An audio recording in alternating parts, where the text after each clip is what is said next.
আসলে আমরা কোনো ব্যবস্থা গ্রহণের জন্য কিন্তু আসিনি, আসি দেখার জন্য। সেবার মানটা আমরা দায়িত্ব গ্রহণ করার পরে আমাদের মাননীয় প্রধানমন্ত্রী সবার জন্য সুস্বাস্থ্য নিশ্চিত করতে চাচ্ছেন।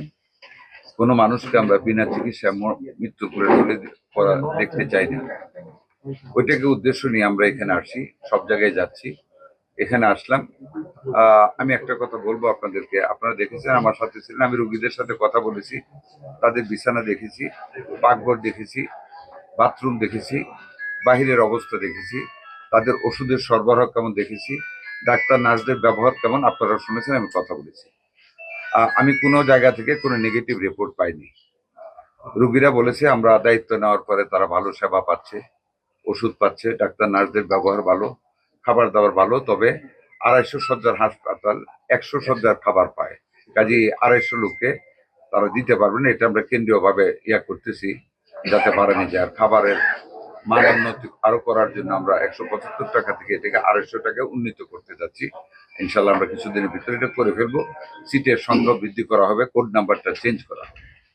একটা জায়গায় অনিয়ম পেয়েছি, আমার স্যালাইন থাকা সত্ত্বেও সিনিয়র নার্স স্যালাইন আমার রুগীকে বাইরে থেকে কিনতে বলেছে, যে এটা টাকাটা আমি দিয়ে দিয়েছি, আমাকে ওই সিস্টারের কাছ থেকে টাকাটা নিয়ে এমপি সাহেবের কাছে জমা দেওয়ার জন্য নির্দেশনা দিয়েছি।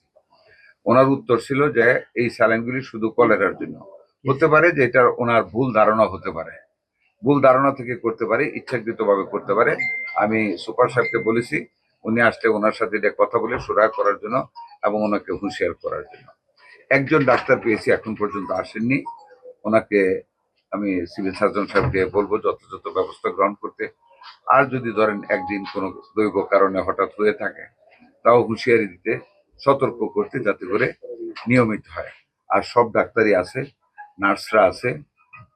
আমি মোটামুটি ভাবে বলবো আমি ভালোই পেয়েছি। দেখেন, একটা কথা আপনাদেরকে বলি, আপনারা শিক্ষিত মানুষ, আপনারা তো আমাদের সম্পদ, খবর দিবেন, আমরা ব্যবস্থা গ্রহণ করবো। এদেশে ব্যাঙের ছাতার মতন প্রাইভেট ক্লিনিক হসপিটাল রয়েছে, গত 17 বছর এদের কোনো অ্যাকাউন্টেবিলিটি সৃষ্টি করা হয় না, তারা কারো কাছে জবাব দিই না। আমি যতক্ষণ যাচ্ছি দু একটা করে দেখতেছি, বন্ধ করতেছি, লাইসেন্স না পেলে বন্ধ করতেছি। আমাদের ডিসি সাহেবরা সিভিল সার্জনদের নিয়ে মোবাইল কোর্ট করতেছে, জরিমানা করতেছে, চেষ্টা করতেছি। হ্যাঁ, এখন অবশ্য অনেকে হুঁশিয়ার, সেবার মান, যেমন আমার মনোহর দিয়ে তারা একটা ঘটনা ঘটে গেছে গত পরশু। যাক, এটা আমরা কন্ট্রোল করার চেষ্টা করতেছি, একটু জানবেন। আমরা তো মাত্র 6টা মাস হলো, আর একটু সময় দেন, কারণ 18টা বছর তো এই দেশে কোনো অ্যাকাউন্টেবিলিটি ছিল না। আপনারাও কথা বলতে পারতেন, আজকে যেভাবে আমাকে প্রশ্ন করতে পারেন, আগে কিন্তু পারতেন না। আগে পারতেন না, আগে আগের এমপি সাহেবরা সেভাবে বসে দেখতো না, মন্ত্রী সাহেবরা আসতেন না। একটা আমাদের একটা মানে এমন একটা সিচুয়েশন গেছে যেখানে কেউ কারো কাছে জবাবদিহিতা ছিল না। আমরা শুরু করেছি, আমাদের মাননীয় প্রধানমন্ত্রী অত্যন্ত সিরিয়াস। হ্যাঁ, আমাদের শুধু সিসিআইসিউ না, আমাদের আপনারা জানেন এর মধ্যে আমরা, এটি কি কলেজ হাসপাতাল, প্রত্যেকটা জেলা সদর, প্রত্যেকটা মেডিকেল কলেজ হাসপাতাল আমরা 50 শয্যা করে ডায়ালিসিস মানে প্রতিস্থাপন করতে যাচ্ছি, তাই যাতে করে টার্সিয়ারি লেভেল এখান থেকে ঢাকায় রুগীদের না যেতে হয়। এখানেও প্রত্যেক এই হাসপাতালে 50টা ডায়ালিসিস মেশিন আসবে অতি সত্তর, আমরা টেন্ডার প্রসেস শুরু হয়ে গেছে। আর জেলা হাসপাতালের জন্য 10টা, তার মানে মোট ডিস্ট্রিক্ট লেভেলে 60টা ডায়ালিসিস মেশিন পাচ্ছে। 60টা ডায়ালিসিস মেশিন ডেলি যদি 3 রাউন্ড করে 180টা রুগীকে ডায়ালিসিস করতে হবে আল্লাহর রহমতে।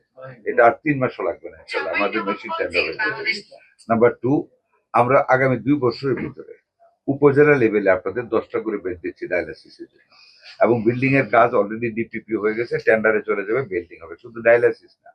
দোয়া করবেন আমাদের জন্য।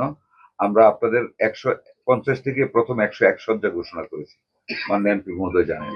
তারপর গত সপ্তাহে আমাদের মাননীয় প্রধানমন্ত্রী বলেছেন আমরা সামনে আরো 20 রানকে বৃদ্ধি করতে হবে, 50 বছরের চিন্তা করে করবো। ওইটাকে 151 সদস্য বিশিষ্ট করে করতেছি আমরা এখন, নতুন ভাবে আবার ডিপিপি করে এটা একেবারে টেন্ডার হয়ে যাবে। 151 ভিতরে 20টা সিট থাকবে, 25টা সিট থাকবে মহিলাদের জন্য, মায়ের সেবার জন্য, যাতে আমাদের মেয়েদের কষ্ট না হয় দূরে থেকে। 20টা সিট থাকবে আমাদের বেবিদের জন্য, শিশুদের জন্য আলাদা থাকবে। আমাদের ফিজিওথেরাপির জন্য একটা মহিলা ওয়ার্ড থাকবে, একটা পুরুষ ওয়ার্ড থাকবে, 2জন ডাক্তার থাকবে, মহিলাদের মহিলারা ফিজিওথেরাপি দিবে, পুরুষদের পুরুষরা ফিজিওথেরাপি। অত্যাধুনিক প্যাথোলজি ল্যাব তৈরি করা হবে, অত্যাধুনিক প্যাথোলজি দেওয়া হবে। আল্ট্রাসাউন্ড মেশিন থেকে সকল মেশিন দিয়ে এগুলিকে করা হবে। 9 তলা বিল্ডিং হবে, যেটা খালি জায়গায় হবে। আর যেটা আগে আছে যদি ফাউন্ডেশন থেকে ভার্টিক্যালি উপরে উঠবে। এইভাবে আমরা স্বাস্থ্য সেবাটাকে উপজেলা লেভেলে নিয়ে যাচ্ছি। আরো নিচে নিয়ে যাচ্ছি ইউনিয়ন লেভেলে। ইউনিয়নে একটা করে হেলথ কমপ্লেক্স হবে নতুন, প্রত্যেকটা ইউনিয়নের অধীনে এখন 9টা ওয়ার্ড আছে, পুরানা 3টা ওয়ার্ড। প্রতি 3টা ওয়ার্ডে একটা করে হেলথ ওয়েলবিং সেন্টার নামে একতলা করে সুন্দর ডিজাইন আমরা সব ফাইনাল করেছি।